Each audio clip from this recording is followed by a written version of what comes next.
ಪ್ರತಿಭಟನೆ ಮಾಡುವುದು ಪ್ರತಿಯೊಬ್ಬರ ಹಕ್ಕು. ಅದನ್ನ ಬಿಟ್ಟು ಪೊಲೀಸರು ಬಿಜೆಪಿ ಮಹಿಳಾ ಕಾರ್ಯಕರ್ತರನ್ನು ಬಂಧಿಸಿ ಪೊಲೀಸ್ ಠಾಣೆಯಿಂದ ಪೊಲೀಸ್ ಠಾಣೆಗೆ ಅಲೆದಾಡಿಸುತ್ತಿದ್ದಾರೆ ಎಂದು ಬಿಜೆಪಿ ನಗರ ಘಟಕದ ಅಧ್ಯಕ್ಷೆ ಗೀತಾ ಸುತಾರ್ ಹರಿಹಾಯ್ದರು.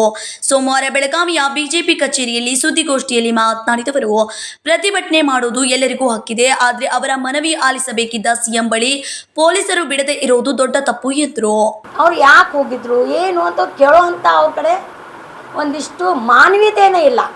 ಅಂಥ ಮಾನವೀಯತೆ ಇಲ್ಲದಂಥ ಈ ಒಂದು ಕಾಂಗ್ರೆಸ್ಗರು ಅವರು ಈ ನಮ್ಮ ಪೊಲೀಸ್ ಸಿಬ್ಬಂದಿಗಳು ಅವರೊಂದು ಕೈಗೊಂಬೆ ಆಗಿ ನಮ್ಮ ಕಾರ್ಯಕರ್ತರ ಮ್ಯಾಗ ಒಂದು ಮಾರಣಾಂತಿಕ ಹಲ್ಲೆ ಮಾಡಿದಂದ್ರೂ ತಪ್ಪೇನಿಲ್ಲ. ಆದರೂ ಕೂಡ ನಾವು ಪ್ರತಿ ಕಡೆ ಹೋಗಿ ಬಂದಿದೆ. ನಾನೇ ಸ್ವತಃ ಉದ್ಯಮ ಪೊಲೀಸ್ ಸ್ಟೇಷನ್ಗೆ ಹೋಗಿದ್ದೀನಿ, ತಿಲಕವಾಡಿಗೆ ಹೋಗಿದ್ದೀನಿ, ಹಾಗೆ ನಾನು ಮಾರ್ಕೆಟ್ ಆ ಕಡೆ ಕೂಡ ಹೋಗಿದ್ದೀನಿ. ಎಲ್ಲಿ ಹೋದರೂ ಅಲ್ಲಿಲ್ಲ ಇಲ್ಲಿಲ್ಲ ಅನ್ನೋವಂಥದ್ದು ದಿಕ್ಕು ತಪ್ಪಿಸುವಂಥ ಕೆಲಸ ಈ ಪೊಲೀಸರು ಮಾಡಿದ್ದಾರೆ. ಅದು ಅವ್ರಿಗೆ ನಾವು ಹೇಳ್ತಾ ಇದ್ದೀವಿ, ಇದು ಬಿಡ್ರಿ, ಅಧಿಕಾರ ಬರ್ತದ, ಅಧಿಕಾರ ಹೋಗ್ತದ. ಯಾರೇ ಒಂದು ಅಧಿಕಾರಿಗಳದ ಕೈಗೊಂಬೆ ಆಗಿ ಕೆಲಸ ನೀವು ಮಾಡಬೇಡ್ರಿ. ಮತ್ತು ನಾವು ಯಾವುದೂ ತಪ್ಪು ಮಾಡಿಲ್ಲ.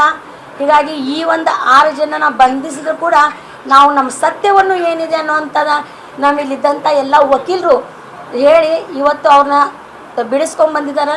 ಅದನ್ನು ಇಲ್ಲಿ ಹೇಳ್ತಾ ಇದ್ದೀನಿ, ಸತ್ಯಮೇವ ಜಯತೆ, ಸತ್ಯಕ್ಕೆ ಜಯವಾಗಿದೆ. ನೀವು ಎಷ್ಟೇ ಏನು ಮಾಡಿದರೂ ಕೂಡ ಸತ್ಯವನ್ನು ಯಾವಾಗೂ ಗೆಲ್ತದೆ ಅನ್ನೋದು ಇದೊಂದು ಉದಾಹರಣೆ ಅಂತ ನಾನು ಹೇಳಲಿಕ್ಕೆ ಇಷ್ಟಪಡ್ತೀನಿ. ಧನ್ಯವಾದಗಳು. ಪೊಲೀಸರು ನಮ್ಮ ಬಿಜೆಪಿ ಮಹಿಳಾ ಕಾರ್ಯಕರ್ತರ ಮೇಲೆ ಮಾನವೀಯತೆ ಇಲ್ಲದೆ ದರ್ಪ ತೋರಿದ್ದಾರೆ. ಪ್ರತಿಭಟನೆ ನಡೆಸುತ್ತಿದ್ದ ನಮ್ಮ ಕಾರ್ಯಕರ್ತರ ಮೇಲೆ ಪೊಲೀಸರು ದರ್ಪ ತೋರಿ ಬಂಧಿಸಿದ್ರು. ಅದಕ್ಕೆ ವಿರೋಧ ಮಾಡಿದ ಕಾಂಗ್ರೆಸ್ ಕಾರ್ಯಕರ್ತರ ಮೇಲೆ ಕ್ರಮ ಕೈಗೊಳ್ಳಲಿಲ್ಲ ಏಕೆ ಎಂದು ಪ್ರಶ್ನಿಸಿದ್ರು. Vinod Kolkar, KMM Kannada news, Belagavi.